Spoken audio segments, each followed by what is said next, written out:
তের মুখে নিজের নামটা এমনভাবে নিতে দেখে কলেজাটা বিষাদ হয়ে গেল। সঙ্গে সঙ্গে মাথার তেজগুলো মনে হয় নাড়া দিয়ে উঠল। কলারে ধরে রাখা তের হাতটা ধরে হ্যাঁচকা টানে তেকে নিজের উপর বসিয়ে শক্ত হাতে ধরে। তের পিঠ জাঙ্কুকের চিবুক ঠেকায়। আবারও শুরু করে দিলেন? ছাড়ুন বলছি, লাগছে আমার। জাঙ্কুক কিছু না বলে আরও চেপে ধরে। তের মনে হচ্ছে এই বুঝি তার বাহু, পিঠ, পেটের হাড়গোড় ভেঙে চুরমার হয়ে যাবে। কিন্তু আসল কথা তো, ইচ্ছে করেই তে চেয়েছে জাঙ্কুক রাগ করুক, একটু শাস্তি দিক। নিশ্চয়ই উনি মেরে ফেলবেন না তার তেকে, শাস্তি দিয়ে রাগটা একটু কমিয়ে নিক। কিন্তু এখন তো মনে হচ্ছে এই বজ্জাত লোকটা সত্যি চেপে ধরে মেরেই ফেলবেন। ছাড়ুন না, শরীরে যা আছে সব ভেঙে যাচ্ছে। মরে গেলে আপনি কি নিয়ে থাকবেন বলুন? কথাটা যেন জাঙ্কুকের কাছে আরও শতগুণ বিষাদময় লাগলো। তাই আবার তের দু হাত ধরে ক্রস করে তের বা গালে নিজের গাল লাগিয়ে কানের কাছে আস্তে গলায় চাপা স্বরে বলল, বলেছিলাম না কাছে আসবি না? অনেক জ্বালিয়েছিস, সেই প্রথম থেকে আমাকে জ্বালিয়ে পুড়িয়ে ছারখার করে দিচ্ছিস। যদি পারতাম ঠিক আমার মতো করেই তোকেও পোড়াতাম। ভালোভাবে বলছি, চলে যা, আর যারা দিস না। বুঝতে পারছিস কি বলেছি? তে শরীরে ব্যথা পেল, আপাতত তার চোখে জল আনার কোনো ইচ্ছে নেই। সেও দেখতে চায় কতক্ষণ পারে উনি এমন শাস্তি দিতে। ছাড়ুন বলছি, ব্যথা লাগছে আমার। লাগুক, তাতে আমার কি, শরীর তোর। আর তুই তো। এইটুকু বলতে তে জাঙ্কুকের কথা কেড়ে নিয়ে হঠাৎ বলে ফেলল, তাতে কি হয়েছে? কিন্তু বুকে ব্যথা তো আপনারই হয়, তাই না? তের এমন কথায় জাঙ্কুক একটু চুপসে যায়, কিন্তু পর মুহূর্তে আবারও বলে ওঠে, মুখের উপর কথা বলছিস দেখছি। তে আর কিছু বলল না। জাঙ্কুক এবার তের হাত দুটো ছেড়ে দিয়ে আওয়াজ করে বলল, গেট আউট। তে না উঠে কোলেই বসে রইল। বিরক্ত হয়ে জাঙ্কুক তের হাতটা ধরেই উঠিয়ে টানতে টানতে নিয়ে যায়। রুম থেকে বের করে দিয়ে বলল, একদম আসবি না দ্বিতীয়বার, বলে দরজা আটকিয়ে দেয়। বারান্দায় এসে সিগারেটটা জ্বালিয়ে মুখে তুলে। হাত পা কাঁপছে রাগের কারণে। অধিক মাত্রায় রাগের কারণে পেটের সেলাইটাতেও ব্যথা অনুভব হচ্ছে। অবশ্য রাগের কারণটা আজ ভিন্ন। একটু শাস্তি দিতে গিয়ে হয়তো বেশি বলে ফেলেছে মেয়েটাকে, কিন্তু এতটা তো রাগ করতে চাইনি। কেন জানি না, তখন রাগটা পুরো শরীরে হঠাৎ করে চেপে বসেছিল। যখন মনে হলো তে এই অবস্থায় এতক্ষণ তার রুমের সামনে দাঁড়িয়েছিল, যদি তখনই খুলে দিত নিশ্চয়ই বাহিরে থাকতে হতো না তেকে। বাড়িতে ছেলেরাও আছে, কারো দৃষ্টিতে পরিণত। আবার কথাটা যখন থেকে মাথায় এসেছে তখন থেকেই রাগটা একটু বেশিই হয়েছে নিজের ভিতরে। তাই নিজের উপর ক্ষোভে সিগারেট হাতে নেয়। নয়তো জাঙ্কুক সাধারণত সিগারেট খায় না অতিমাত্রায় রাগটা না আসলে। পরের দিন তে এখনও জাঙ্কুককে দেখেনি। পরনে আজ সাদা রাউন্ড জামাটাই ছিল, ওড়না গলায় ঝুলানো, চুলগুলো ছেড়ে দেওয়া। বৃষ্টিতে ভেজার কারণে জামাটা শরীরে লেপ্টে আছে। জাঙ্কুক ফোনে ফলো করে যাচ্ছে। সারাদিন এই মেয়েকে, আজ অফিসে তো যাওয়া হয়নি, সারাদিন রুমে বসে বসে ফোনে এই মেয়েকে দেখছে কি কি পাগলামো করতে পারে।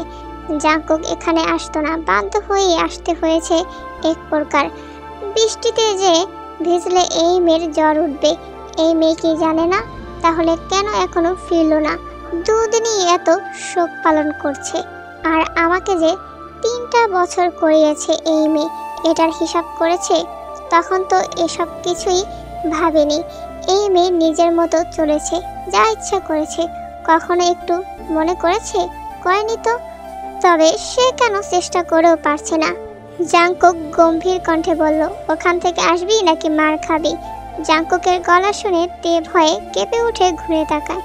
বৃষ্টির পানিতে চুলগুলো থেকে টপকে পানি পড়ছে।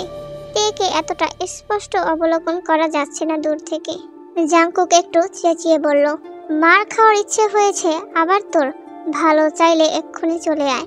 তে কিছু বলল না, তবে একটু ভয় পেল মনে হয়। কি বললাম শুনিসনি? 5 সেকেন্ডের মধ্যে ওখান থেকে আসবি, নয়তো আমাকে যদি ওখানে যেতে হয় তবে কি হবে ভাবতে পারছিস? তে তবুও কথা বলল না। শুধু চোখ দুটো একটু কিঞ্চিত ছোট করে এক দৃষ্টিতে তাকিয়ে রইল।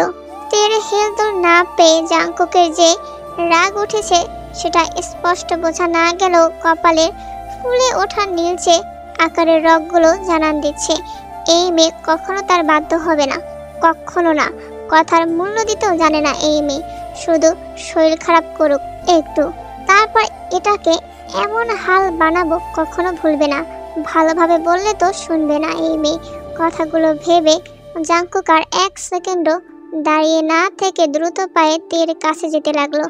তে এখনো এভাবেই দাঁড়িয়ে আছে, তবে নিজের ভেতরে এক আকাশ সমান অভিযোগের পাহাড় বানিয়েছে। মুখের দিকে তাকাতেই উপলব্ধি করা যায় জাংকুক তের সামনে দাঁড়িয়ে ডান হাতটা খিঁচে ধরে চাপা সরে বলল, কথা বুঝিস না কি বলি? শরীরে যদি আর একটু কিছু হয় তবে এই শরীর যেটুকু থাকবে ওটাকেও নিঃশেষ করে দেব, বুঝলি?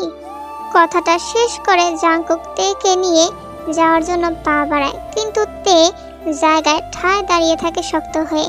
জাংকুক জিভ দিয়ে ডান গাল ঠেসে ধরে তাচ্ছিল্যের হাসি হেসে তের দিকে তাকিয়ে বলল, সোজা কথা মাথায় ঢোকে না তাই না? দুটো থাপ্পড় গালে পড়লেই ঠিক হয়ে যাবে। কথাটা বলে তের হাত ছেড়ে থাপ্পড় বসাতে চায়, কিন্তু হাত উপরে উঠাতেই ভেতরটা স্যাঁত করে ওঠে, কলিজা কেঁপে ওঠে। তের চোখের জলের সাথে বৃষ্টি মিক্সড হয়ে যাওয়ার বিষয়টা লক্ষ্য করে চোখ দুটো একটু লাল হয়ে আছে। চেহারায় আক্রমণাত্মক বেপরোয়া আক্ষেপের ছাপ জমে জাংকুকের, কিন্তু এই দুদিন তো এভাবে কাঁদতে দেখেও এতটা মায়া হয়নি। তবে আজ হঠাৎ কেন হৃৎপিণ্ডটা জ্বলছে, মনে হচ্ছে খসে পড়ছে ভেতরের সবটা। সঙ্গে সঙ্গে হাত নামিয়ে তের দু বাহুতে হাত রেখে উদ্গ্রীব কণ্ঠে বলতে লাগলো, কি হয়েছে তোর? তে জাংকুকের চোখে এক দৃষ্টিতে তাকিয়ে আছে। এই বুঝি ঠোঁট উল্টে কেঁদে ফেলবে এক্ষুনি। যেটার তাপমাত্রা জাংকুকের সহ্য হবার নয় এখন, সেটা জাংকুক ভালোভাবেই বুঝতে পারছে। এক মুহূর্ত সময় নষ্ট না করে দু হাতে তেকে এক টানে নিজের বুকের সাথে মিশিয়ে নেয়। জাংকুকের এক হাত মাথায়, অন্য হাত পিঠ জড়িয়ে আছে তেকে। জাংকুকের বুক কাঁপছে। এমন কেন হচ্ছে তার জানা নেই, তবে এই মুহূর্তে তেকে এভাবে একদম সহ্য করতে পারছে না। এইটুকু জানে শুধু, কি হয়েছে, এভাবে কাঁপছো কেন? তেও সঙ্গে সঙ্গে দু হাতে জাংকুকের পিঠ জড়িয়ে ধরে শক্ত করে ভেতরের সবটা কষ্ট উগলে ফেলে। এবার আওয়াজ করে ঠোঁট ভেঙে কাঁপতে লাগলো। জাংকুকের কোথাও একটা ভীষণ ব্যথার ছাপ অনুভব করলো। এভাবে কাঁদছিস কেন? আমাকে কি এভাবে পুড়িয়ে জ্বালিয়ে একদম ছিন্ন করে ফেলতে চাচ্ছিস নাকি? আজব তো। তের মুখে তবু কথা নেই, শুধু কান্নার আওয়াজ। জাংকুক এবার ধমকিয়ে বলল, থাকবি নাকি ছাদ থেকে ফেলে দিব সেটা বল। আর একবার আওয়াজ পায় শুধু এখান থেকে একদম ছুঁড়ে মারবো নিচে, চিনিস আমাকে? তের তবুও কোনো কথা নেই মুখে, বরং এ কথা বলার পর আরো শক্ত করে জাংকুকের পিঠ জড়িয়ে ধরে। জাংকুকের এবার রাগ হচ্ছে, এই মেয়ে কেন বুঝতেছে না তাকে? তার ভেতরটা জ্বলে পুড়ে ছারখার হয়ে যাচ্ছে। আজ এত মায়া হচ্ছে কেন এই ন্যাকা মেয়েটার উপর? জাংকুক এবার বুক থেকে তেকে সরিয়ে সামনে আনে। তে এখনো হেসকি তুলে কেঁদেই যাচ্ছে নিচের দিকে তাকিয়ে।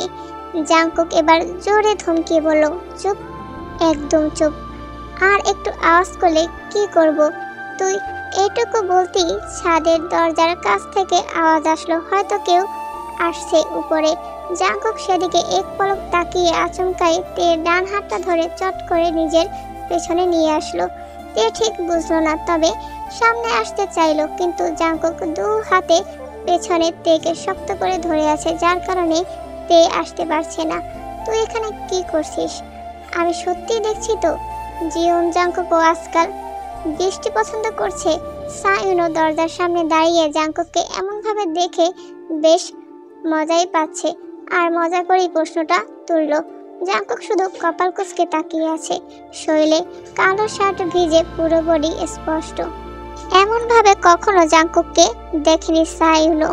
জাংকুকের শরীরের পেছনে পাতলা শুকনো সিলিং শরীরে তেকে দেখার কোনো চান্স নেই, তবে অল্প স্বল্প হাতের কিছু অংশ আর নিচ থেকে একটু সেলোয়ারটা দৃশ্যমান। ভাই আমার প্রচন্ড হট, সেটা আজ চোখে পড়লো।